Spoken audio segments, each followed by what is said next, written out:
In keeping with the spirit of the season, I decided to 3D print some jack-o'-lantern pins. Depending on the backing you choose to glue to it, it could be a tie tack, a lapel pin, a basic pin for a shirt, or a barrette or a hairband. It's really your choice. Getting the proper semi-3D pillowed look is a little bit of a pain in the rear end, but very doable in FreeCAD. I do want the pin to have some depth to it, but I don't want it to be really bulky, so I can't build the jack-o'-lantern as a fully three-dimensional spheroid as I did for the jack-o'-lantern decoration last year. I'm going to have three-dimensional segments, but laid out flat and curved, much in the way an artist would curve lines in order to give the impression of 3 dimensions on a 2-dimensional drawing. This creates a few challenges for FreeCAD. Starting in the part workbench with the sketch on the XY plane. The pin should be 50 millimeters high and 60 millimeters wide. So put a line on the x-axis, make it 60 millimeters, and make it symmetrical to the origin. Close the sketch. Select that line and use the Discretize tool from the Curves workbench. I've added that conveniently to the part workbench with a custom toolbar. In the data pane, set number to 11. You can have more or less depending on how many segments you want in your jack-o'-lantern, but in order for it to work out, you'll need an odd number. 11 is good for me. To make things easier, select the discretized edge, and in the view pane, set the point size to 8. Create a new sketch on the XY plane. Now set a point on the y-axis above the origin and another below. Set the top and bottom points to be symmetrical with the origin.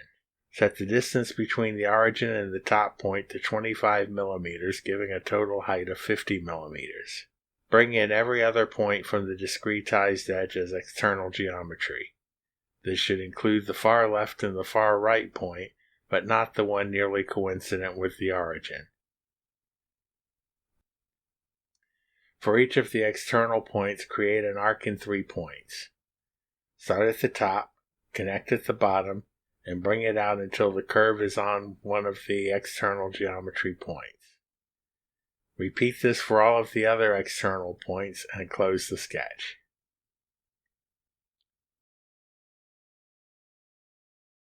Now select the line from the first sketch and create a second discretized curve, also with 11 points. Set the point size to be 8 in the view pane again. In the data pane, set placement.position.z to 3 millimeters. This will help create the three-dimensional aspect to the pin. This next part can be a little bit tricky. The arcs will create lofts, giving the 3D aspect to the pumpkin. The discretized points between the ones holding an arc will be used to create an arc off of the plane of sketch 1. However, it is vitally important that those arcs converge perfectly with the other 2 arcs in the loft so that it can be closed off to form a solid.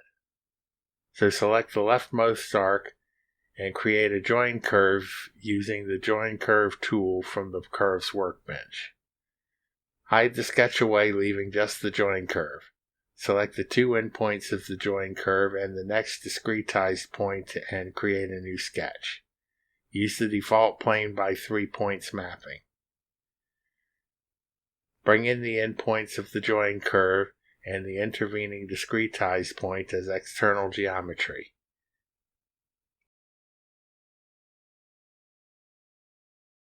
Now, just like in the previous sketch, draw an arc in 3 points connecting to the endpoints of the join curve and arcing up to the discretized point. It can be a little hard to get the right discretized point, but all is fixable if necessary. Close the sketch.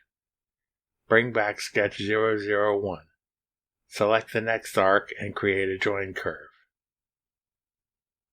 Now create a loft. Select the first join curve, the last sketch you did, and the just created join curve. It might be tempting to click Create Solid here, but all that's going to do is create a horrible distorted geometry. So leave that unchecked and click OK. That's looking good. Now just repeat that across the face of the pumpkin. Be sure to hide away anything you don't actually need just to avoid mistakes. So I'll hide away the loft, the leftmost join curve, and the sketch from that loft so that only the one join curve is visible. Select its endpoints and the next discretized point. Create the new sketch and repeat the procedure. If you don't mind, I'll just fast forward a little bit.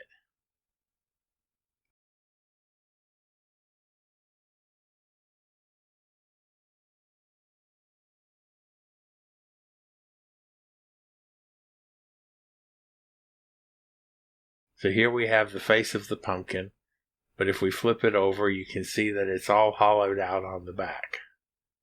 We need to close off each of those lofts to make a shell and form a solid. In order to get the right edges selected, hide away the next loft over. Now select both edges from the leftmost loft and create a ruled surface. Open the ruled surface to find the loft inside. Select the ruled surface, select the loft, and the parametric solid tool from the Curves workbench. Its icon in the model tree is green, meaning that the implied shell did converge and it was successfully converted into a true solid. If that icon comes out brown, that means the shell did not converge and you'll need to see what went wrong. Now hide that solid away, unhide the second loft from the left, and repeat the procedure. I'll fast forward again now.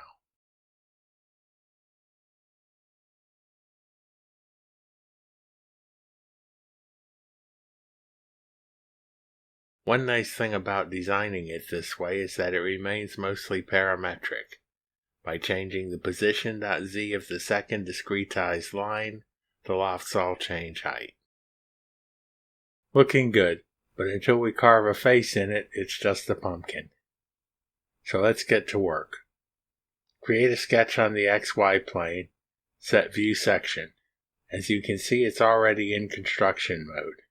Drop a construction line below the equator of the pumpkin and set it to 50 millimeters.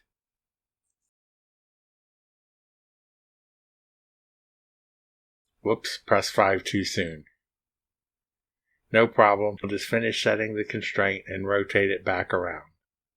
Now set the line to be symmetrical to the vertical axis. This will be a guideline for creating the mouth and keeping it centered on the face. Move the callout up and out of the way. Select the triangle tool. Place the eyes approximately. Drag down to get the point facing downward. Now the nose, dragging up to point the apex of the triangle to the top. Now to add a few constraints to clean things up. Set the centers of the eyes to be horizontal. You don't have to do this if you want to have a crazy looking jack-o'-lantern. Now set them symmetrical with the vertical axis. Set horizontal constraints on the triangles at the top to keep them even, and on the nose triangle at the bottom. Now set equals constraints on the construction circles around the triangles and slide them around a little bit to get the jack-o'-lantern face you want. Now the mouth.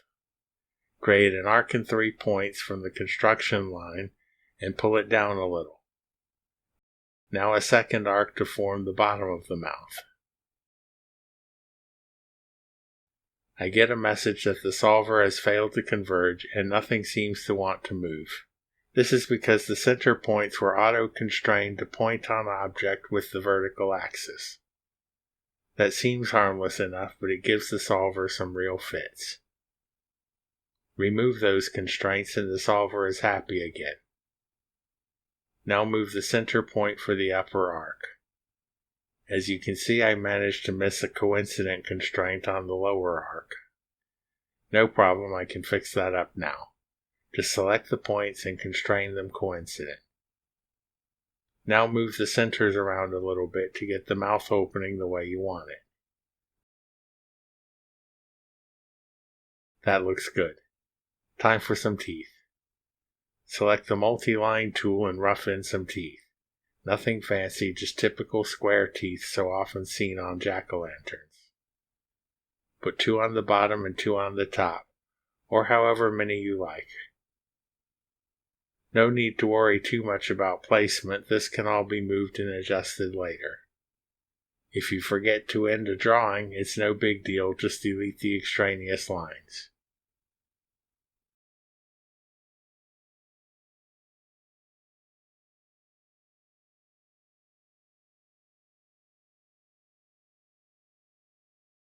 This point doesn't seem to want to move for some reason. There's a tangency constraint on it. I'll delete that. Not sure what's going on there, I'll figure it out later. Just move these lines roughly into the position you want, and now use the trim tool.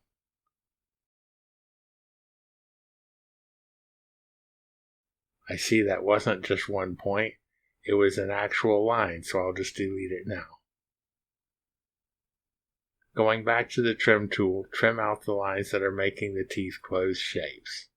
The sketch will be extruded to make a cutting tool. Leaving the teeth as closed shapes would cause an error.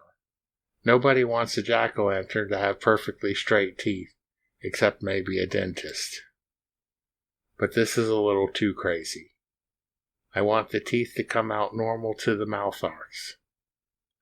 Go into construction mode and add a construction line from the mouth arc across the top of each tooth, but not connecting on the other side. Select each line and the arc and the tangent constraint. This will create tangent references to make the teeth normal to the arc. Do all 4 at once. Now for each tooth, make one side perpendicular to the tangent line.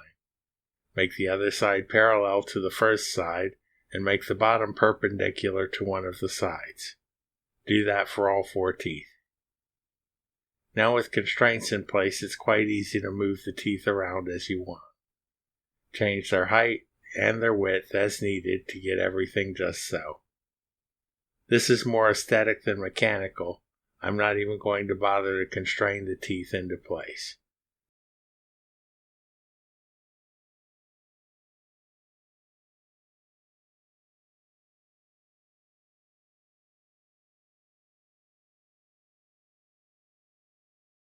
That looks about right. Close the sketch. Hover over the sketch a moment in the model view to get an idea of what the face is going to look like. To minimize confusion, rename that sketch to Face Sketch. Now select the face sketch and extrude 10 mm. Rename the Extrude to Face Cut tool. Now to put it all together. Select all of the solids that form the pumpkin and fuse. Rename the fusion to Pumpkin. Select Pumpkin, Face Cut tool, and Cut. Rename the cut to Face. Now it's time to make a backing. This is absolutely necessary since the solids forming the face will be barely held together when 3D printed. Unhide sketch 001, unselect it, and select the 2 outermost arcs on the left and the right. Create a join curve. Hide the sketch again. Select the join curve and extrude to 2 mm. Unhide the face. Obviously, we've extruded the wrong way. Select the extrusion and in the data pane change the length forward to -2 mm. Much better. Well, that was simple enough. Almost done. To complete the jack-o'-lantern, we need a stem. But before that, rename Extrude 001 to Backing just to keep things straight. Select the backing. Create a new sketch. Map the sketch on Object XY. Click View Section just to get the discretized line out of the way. The objective here is to create a sweep path that the stem profile will sweep along. Using the External Geometry tool, bring in one of the arcs. It doesn't really matter which one. We just want the endpoint at the apex of the pumpkin. Select Arc in 3 points. Start at the apex external geometry and move approximately 45 degrees up and to the left. Click and then arch the stem back towards the midline. No need for perfection here. Select the arc. Select the y-axis and apply a tangency constraint. Now grab the other end of the arc and move it around to get the shape you want for the stem. Close the sketch. Now for a base profile. Select the stem path and create a new sketch. Set the mapping mode to Frenet NB, meaning Frenet normal to both. View section to better see what we're doing. The actual stem path extends out from the origin and is hidden by a portion of the backing. That's actually ideal. Bring in the bottom face of the backing as external geometry. Because of the way it's shaped, we only get a single point, but that's exactly what we need. Select the square tool. Set the upper left-hand point to be on the x-axis to the left of the y-axis. Pull it down until it's below the bottom of the backing on the right-hand side of the axis. Select the external geometry point and the lower right point of the rectangle and set them horizontal. Pull down the menu items on the horizontal and vertical combined tool to explicitly select Make Horizontal, since otherwise it may choose vertical instead.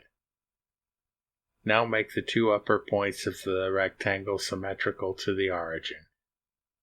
Select the upper line and set the width to 4 mm using the Dimension tool. Close the sketch. Select the Sweep tool. Add the sketch we just made as the profile and set the arc from the previous sketch as the path.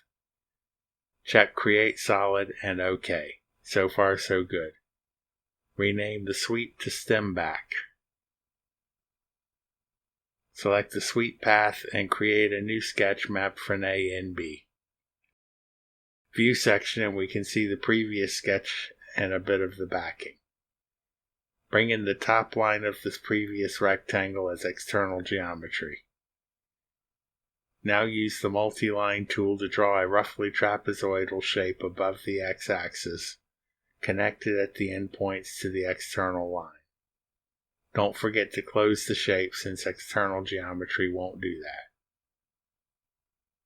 Set the two sides of the trapezoid to be equal.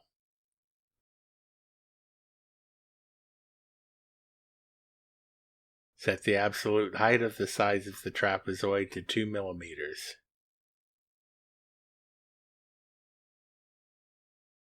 Actually change that to 1 mm.